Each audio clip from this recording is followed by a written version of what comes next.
नमस्कार दोस्तों। मुझे बीजेपी का विरोधी कहने वाले और मुझे गाली देने वाले कान खोल के एक बात सुन लो।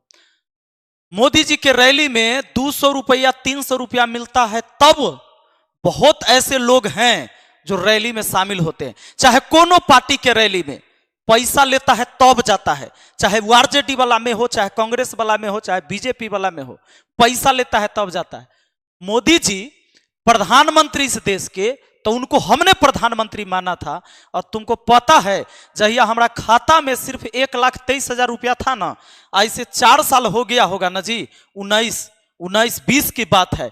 ये देखो अमाउंट देखो, ये हमारा अपने मोबाइल से, इसमें एक्सिस बैंक का ऐप है, इससे पैसा भेजे थे पीएम केयर फंड में। काहे जानते हैं? काहे कि जब देश का प्रधानमंत्री मदद मांगा तो प्रधानमंत्री की मदद करेंगे, क्योंकि प्रधानमंत्री हमारा भी है। लेकिन जब इसी देश के प्रधानमंत्री गड़बड़ करेगा तो उसके खिलाफ भी बोलेंगे, क्योंकि किसी के भक्त होने से पहले देशभक्त होना जरूरी है।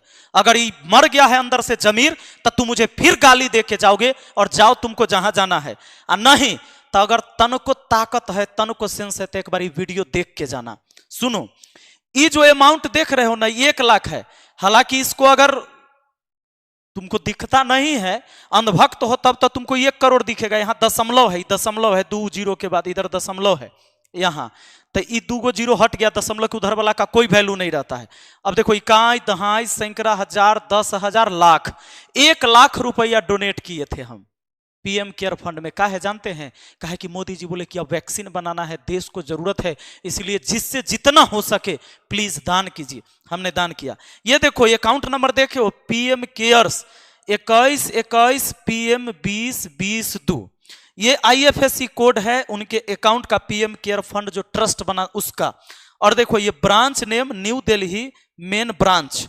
और ये देखो निफ्ट किया था मैंने, और इसमें कोई 0 चार्ज लगा। Tax will apply, taxes will apply. सुनिए, अब एगो बात सुन लो। ये तो मेरी माँ है, और उस समय देखो हमारा घर के भी स्थिति ठीक नहीं था। मतलब कहे ना, कमाकर इतने पैसा जमे कर ले था, जिसमें 1,23,000 में से 1 लाख रुपया डोनेट कर देते उस टाइम भी। सोच के देखो, हमारा सिखाते हो। लेकिन सबसे बड़ी बात है, दुख कब हुआ जानते हो? दुख कब होता है? जब ये पीएम केयर फंड ट्रस्ट बनाया गया और इसमें कितने पैसा इकट्ठे किए गए, ये बताने के लिए सरकार मना कर दिया। हमारा गांव में एगो मंदिर बना ना, बड़हम बाबा तर, तो गांव के लोग मिलकर चंदा किया। चंदा में क्या हुआ पता है? कि जे भैया सरकारी नौकरी में है वो 5-5 हजार रुपया देंगे, अब बाकी लोग जितना सक्षम है उतना देंगे।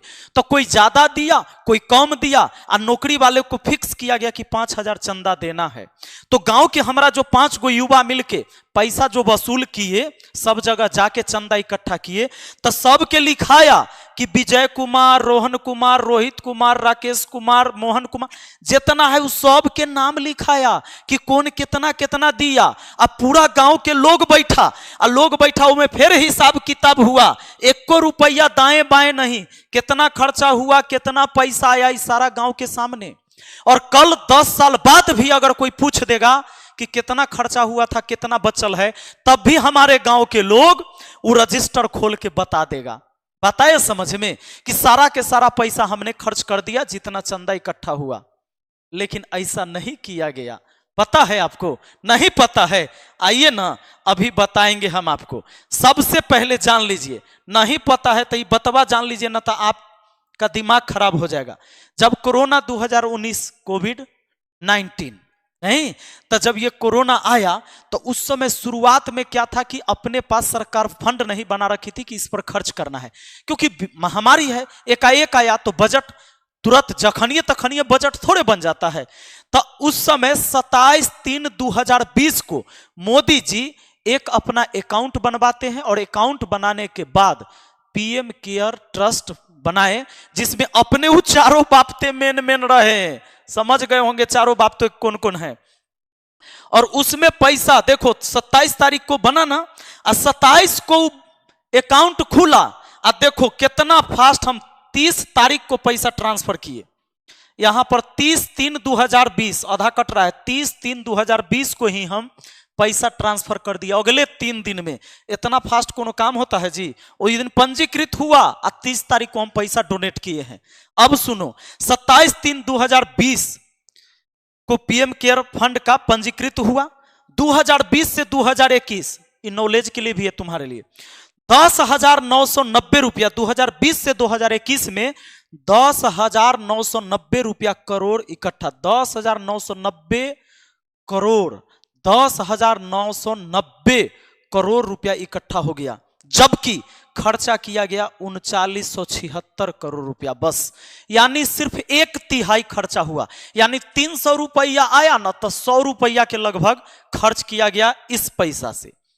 अब आ गया 2020 से 21 हो गया, तो 21-22 में केंद्र सरकार ने इस पर एक बजट बनाया और उस बजट में कहा कि भैया खर्चा जो होगा, उसका बजट बना 2021 से 22 का 35,000 करोड़ रुपए का। 35,000 करोड़ रुपए का एक बजट बना कि भाई वैक्सीन वैक्सीन के लिए खर्चा करना पड़ेगा, जिस पर खर्च हुआ 19,675 करोड़ रुपए, कोई डाउट नहीं। लेकिन यहां जो पैसा बच गया रे बाबू, लगभग 6,000 करोड़ रुपया अलग जो बच गया, ई कहां गया? तो ई रह गया पीएम केयर फंड में। वो पैसा किसका है? देश का? ना ना ना ना ना ना ना। अब सुन लो, आरटीआई लगा सकते हो सरकारी पैसा पर। जैसे मान लो मैं मुखिया हूं, मानना क्या है मैं हूं वर्तमान में, तो हम एगो नाला बनाएंगे ना, वो नाला कितना का बना, उस पर कितना पैसा खर्च हुआ, आप आरटीआई लगाकर जवाब मांग सकते हैं और मेरा कार्यालय आपको जवाब देगा। लेकिन ट्रस्ट बना दिया गया ये, तो इस ट्रस्ट में आपका अधिकार नहीं है कि आरटीआई लगाकर पता करने का। तो ये कहां से पता चला? तो पीएम केयर फंड ने ही अपने वेबसाइट पर इसको अपलोड किया कि हम 10,990 करोड़ रुपया जमा किए और हम खर्चा 3976 करोड़ किए। ये अपना मन से बताया, पूछने वाला कोई नहीं है। मान लो मेरे गांव में जब चंदा किया गया था, मंदिर बनाया गया, लोगों ने मिलकर बनाया, खाली एक आदमी या 4 आदमी कहता देखिए हम दिखाएंगे उखाएंगे कुछ नहीं, गांव के लोग बैठल रहता, हम दिखाएंगे उखाएंगे कुछ नहीं, हम बोल दिए वो मान लीजिए, मानता गांव के लोग, मार का मुंह थूर देता। लेकिन यहां पर वही चीजें हुआ, पीएम केयर फंड में आरटीआई भी नहीं लगा सकते। सुप्रीम कोर्ट में केस हुआ और सुप्रीम कोर्ट ने इस बात को कहा कि भाई इस पर आरटीआई का कोई अधिकार नहीं, आरटीआई लगा के आप जानकारी नहीं ले सकते। इसने अपने यही जब विरोध हुआ तो जानकारी दिया, वो जानकारी अब सच में कितना खर्चा हुआ ये नहीं पता। अब बात को समझो, ये पीएम केयर फंड में पैसा जमा हुआ। जब हम पैसा डाले थे ना, हमरा बहुत आदमी बड़ा बढ़िया बात कहा था कि सर गलत जगह पैसा दे दीजिए, गलत जगह पैसा मत दीजिए सर, आपके पैसा से आपका विधायक खरीदा जाएगा। देखिए, कहा आप बहुत गलत किए हो पीएम फंड में रुपए देकर। इससे अच्छा यह है कि आप लोकल गरीबों में बांट देते तो नाम लेता आपका। पीएम फंड तो सिर्फ नेता का काम आ रहा है। बहुत सारे लोगों ने हजारों हजार कमेंट किया ना, हमारा बड़ा बुरा लग रहा था कि एक देश का प्रधानमंत्री जब हमसे मदद मांग रहा है, देश पर संकट आया है, तो काहे ना मदद करेंगे, ये सब बेकार हमको बोल रहा है।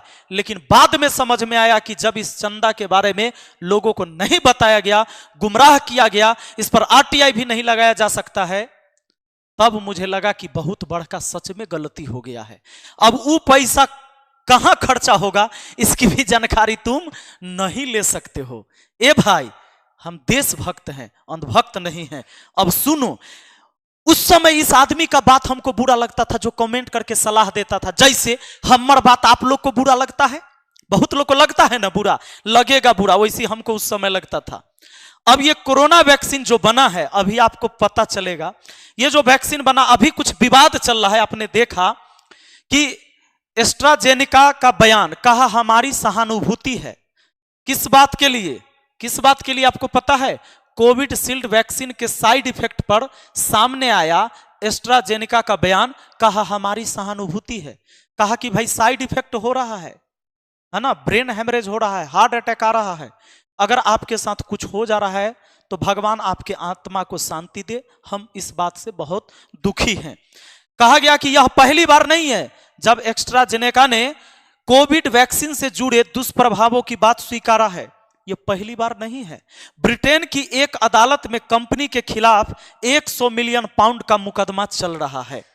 अब जरा ध्यान दीजिए, जब ये आनन फानन में अभी आपने सुना कि बड़ा बवाल हो गया है, तब पहले जो वैक्सीन लगवाते थे एक सर्टिफिकेट आता था जिसमें हमारे मोदी जी उछल उछल के फोटो खींचा के लगवाए, कहें कि पूरे कोरोना हम ही भगाए हैं, हम ही डॉक्टर हैं, हम ही साइंटिस्ट हैं, हम ही सब कुछ हैं।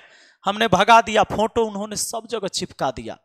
लेकिन अभी जैसे ही बयान आया वैक्सीन कंपनी का कि हमें सहानुभूति है, आपको हार्ट अटैक आ रहा है या ब्रेन हेमरेज हो रहा है, तो भाई ऐसा हो सकता है, कुछ केस ऐसे हैं, इसमें क्या किए कि अभी देखे कि भाई हमारा तो हो जाएगा फजीहत, अब जाकर तुम डाउनलोड करो सर्टिफिकेट।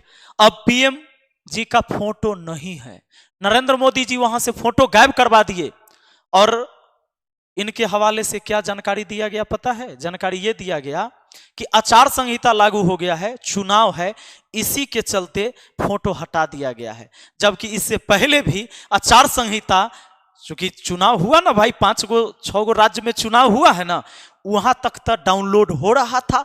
उस समय तक कहा जा रहा था कि दोस्तों वैक्सीन लगवा दिया, फोटो देख लो मेरा, हम ही इसमें है, ये हैं, हमारा नाम लो, हम ही वैज्ञानिक, हम ही साइंटिस्ट। तब तक फोटो था, जब अपने पर आया तब फोटो हटा दिया गया। और आप बात जानते हो कि कंपनी जो बनाती है, इसी कंपनी को क्यों दिया गया? क्योंकि इलेक्ट्रॉल बॉन्ड में 52.5 करोड़ रुपए का चंदा दिया बीजेपी को, यही कंपनी, जिस कंपनी का वैक्सीन लेके लोग अब टेंशन में हैं। बाकी आपका क्या राय है हम नहीं जानते हैं, आप अपनी राय कमेंट में लिख सकते हैं, हम कमेंट नहीं बंद करते हैं। थोड़ा गाली देना है तो तुम गाली दो, थोड़ा जे करना है तुम करो, लेकिन मैं इस देश का नागरिक हूं और इस बात को जान लो कि मैं पढ़ा लिखा हूं, इसलिए तुम्हें यह आंकड़ा बता रहा हूं और समझा रहा हूं। गणित का टीचर हूं, इसलिए हिसाब करके बता रहा हूं। अगर इस देश को बचाना है, खुद को बचाना है, परिवार को बचाना है, तो किताब पढ़िए, किताब उठा लीजिए, अन्यथा कटोरा उठाने से कोई नहीं रोक पाएगा आपको। धन्यवाद।